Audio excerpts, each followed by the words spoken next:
Ang pagyakap sa spiritualidad ay hindi madaling proseso.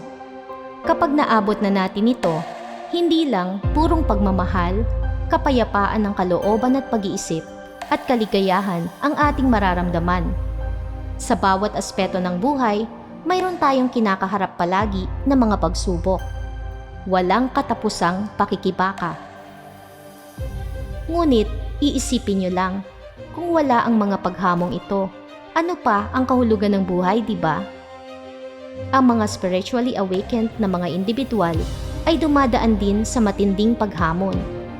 Mas mararamdaman natin ito kaysa sa mga hindi pamulat dahil mas consciously aware na tayo at sensitibo sa mga kaganapan sa ating sarili at sa mundong ating ginagalawan ngayon.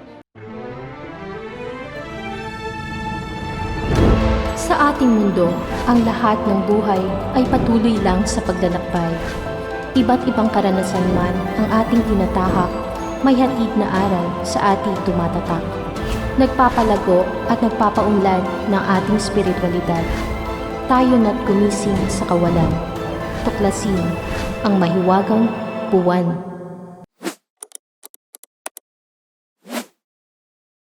Ilalahad ko sa inyo ang ilang key points kung ano ang mga karanasan ko na masasabi kong malaking challenge sa aking spiritual journey.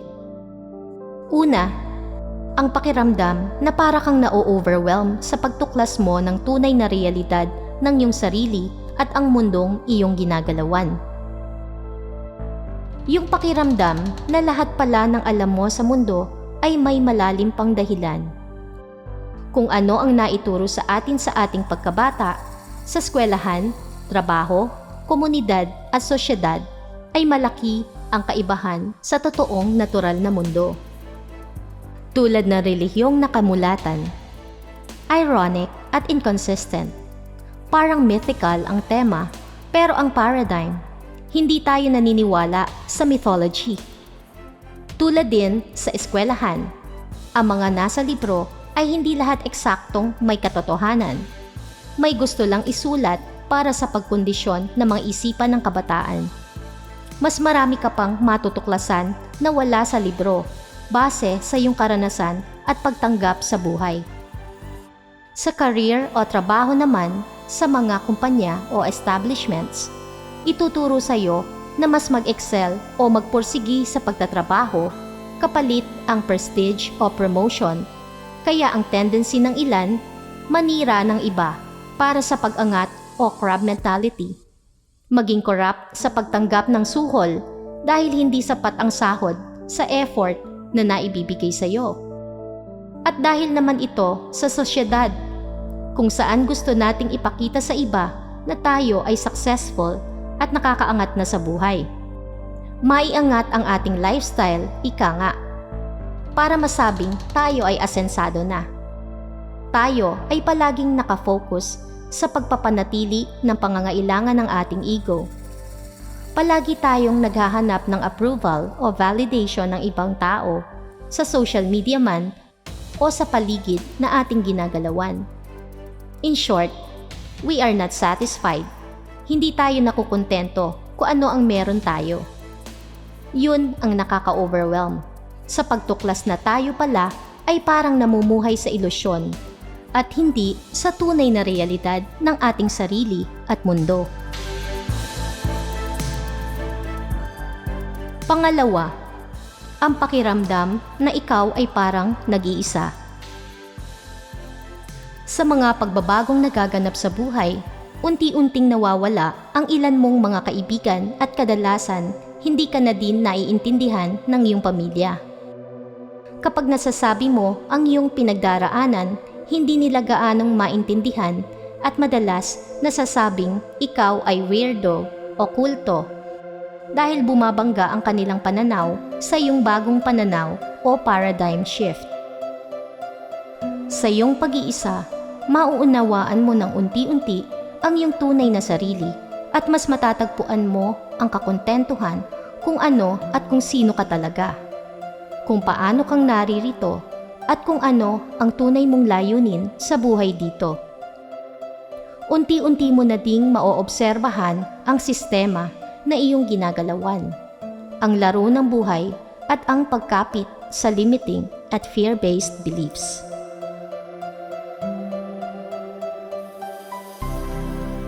Pangatlo, mas mamumulat ka na ngayon sa iyong mga maling pag-uugali at pagkakamali. Kung dati, mahirap para sa ating tanggapin ang ating pagkakamali o hindi magandang ugali, ngayon, maiintindihan na natin ito ng mas malalim. Aalamin natin ang mga trauma o pinagmulan kung bakit nabuo sa atin ito. Going back to our childhood, aalalahanin natin kung saan at paano ito naging pag-uugali natin. At sa pamamagitan nito, unti-unti nating gagamutin ang problema ng ating inner child. Mga ugaling tulad ng inggit. Madali nang malalaman kung ano ang unang pagkakataon na naranasan natin ito. Posibleng dahil nung bata tayo, nagkaroon ng pagkakataong palaging naibibigay ng ating mga magulang ang ating bawat gustuhin. At sa paglaki o adult stage, at hindi mo nakuha ang gusto mo, naiinggit ka sa meron nito. Dahil nakasanayan mo mula ng bata ka na lahat ng gustuhin mo nakukuha mo. Ang halimbawa tulad nito ay madali na nating matetrace dahil mindful na tayo sa mga kaganapan sa ating inner world. And to heal our inner child, kinakailangan natin ang shadow works o pagtanggap sa mga pinipilit nating itagong baho o pangit na ugali sa ating mga sarili. Ang mahirap para dito ay ang pagharap sa ating shadow self at pagtanggap dito ng tapat sa ating puso. Kinakailangan ng matinding lakas ng loob at pananalig sa ating sarili. Natanggapin ang lahat ng bagay na nangyayari sa atin ay may hatid na aral. At ang aral ng karanasan sa ating mga pinagdaraanang pangit na pag-uugali at traumas ang bumubuo sa atin kung saan tayo naroroon. Kung hindi dahil sa mga pagkakamali natin sa buhay at maling pag-uugaling ito, hindi natin makikita ang sarili natin ngayon. Kaya, ang pagtanggap ng maluwag sa ating puso ang susi at lunas upang malampasan at matanggal sa atin ang mga pangit na ugaling hindi na makakatulong sa ating spiritual transition ngayon. Pang-apat, ang pagharap sa ating takot at alalahanin. Ika nga, face your fears and embrace them with courage. Medyo mahirap ito dahil kung maiisip nyo, napakalawak at lalim ng salitang takot. At ito ang dahilan kung bakit tayo nagkakaroon ng resistance sa pagpapatuloy sa landas ng spiritualidad. Ang takot ay maraming sangay, tulad ng takot sa estadong ating kinabibilangan. Natatakot tayong mawala sa eksena na nakasanayan na natin sa buong buhay natin. Ito ay sa pamilya, mga kaibigan, trabaho, komunidad at relihiyon. Takot na mawalan ng kabuhayan dahil hindi ka matatanggap sa pagbabago ng iyong pananaw at pagkatao. Takot na maakusahan ka na nagpaparaktisan ng labag sa paniniwala ng relihiyong iyong kinabibilangan. Takot na mawala sa iyo ang mga mahal mo sa buhay. Takot sa sarili mo mismo. Takot na hindi mo mapanindigan ang pagtahak sa landas ng spiritualidad. Takot na mapupunta ka nga talaga sa impyerno dahil sa paniniwala mong ito na nakatatak na sa ating isipan na fear-based belief. Takot na kumawala sa mga limiting beliefs tulad ng pagkumpara sa ating karanasan at paniniwala sa iba at nakasanayang batas ng mundo. Ang moral, ideolohiya, paniniwala sa Diyos at iba pang bagay na nagdadala sa atin para sa panghuhusga, pagdidiscriminate, pag-akusa, pagiging ganid, pagpuna at marami pang negatibong emosyon at iniisip. Takot na maiiba na ang iyong lifestyle. Takot na maisantabi ang iyong mga luho at material na mga ginugusto. Takot na mawala ng tuluyan ang iyong nabuong personalidad at ego. takot sa mga multo at sariling multo, at takot na harapin ang sarili mong pagkakamali at pag-uugali. Sa ating pagkamulat, unti-unti nating matitimbang sa puso natin ang tunay na makakapagpasaya sa atin.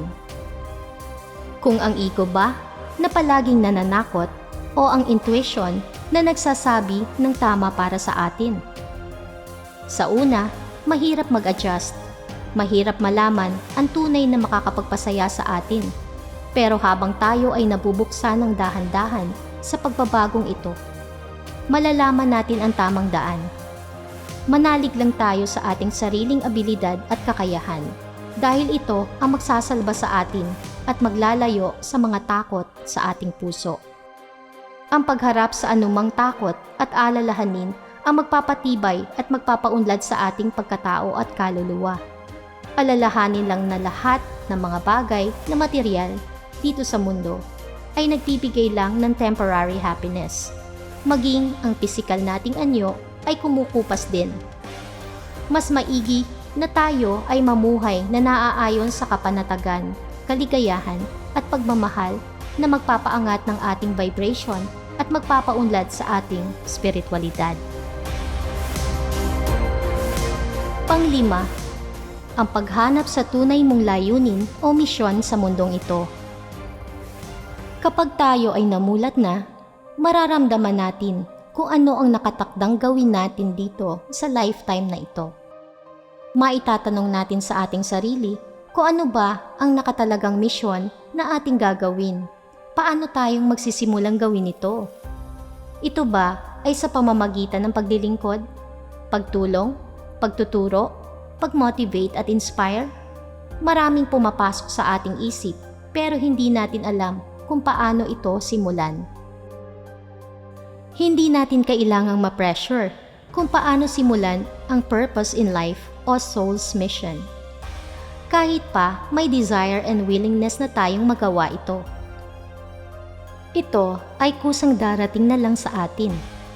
Mag-a-align ang mga bagay kung ito ay para sa atin sa pamamagitan ng synchronicity.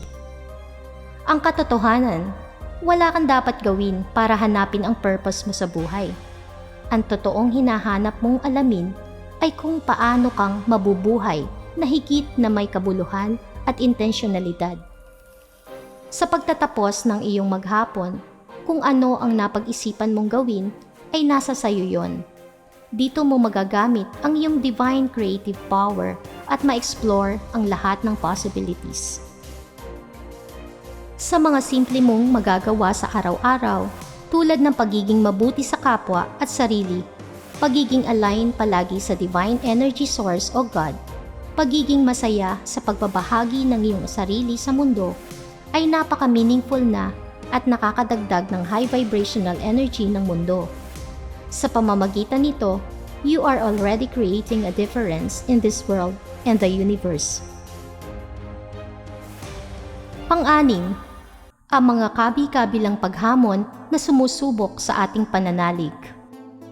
Ang mga paghamon at sakripisyong ito ay normal sa spiritual journey.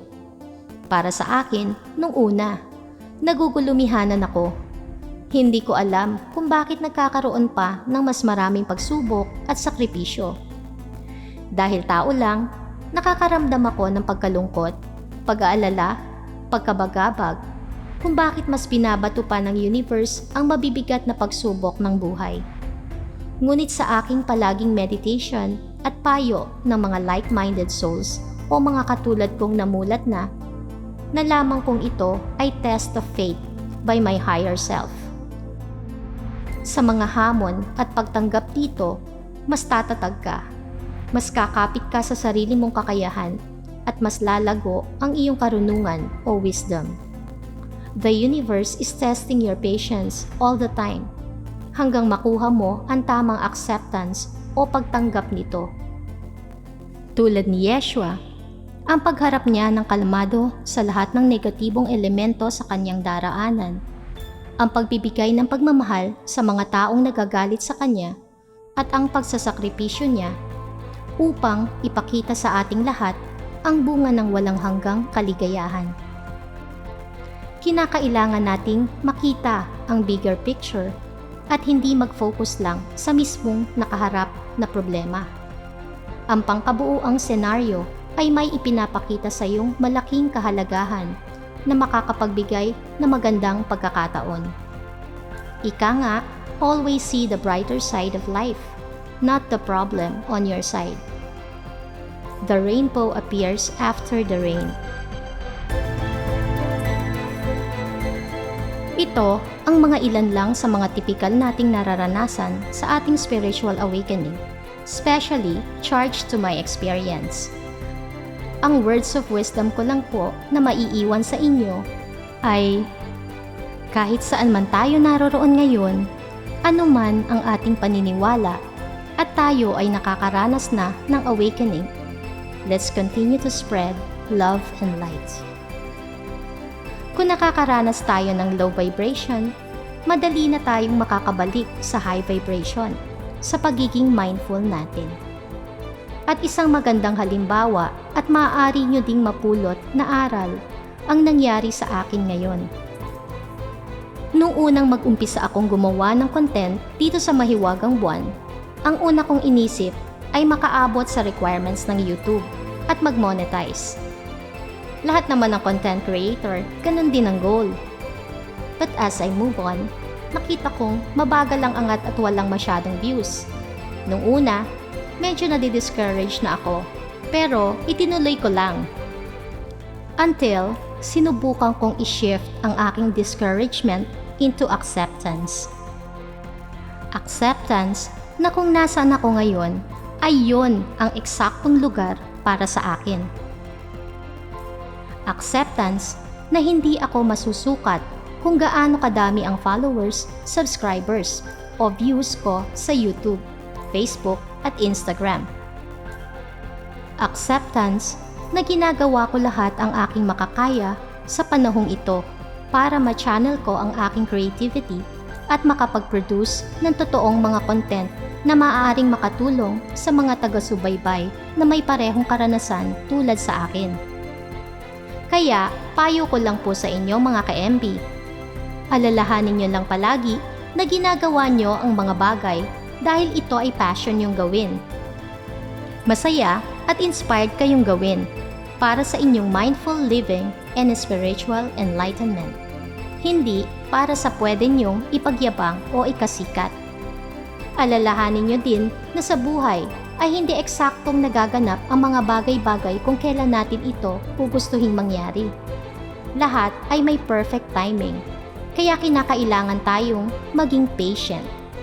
Alalahanin din natin lahat na as long as we are consistent and loving ourselves, magtatagumpay tayo sa pamamagitan ng ating abilidad at kakayahan. So, yun na lamang po muna. Peace, love, and light. Thanks for watching.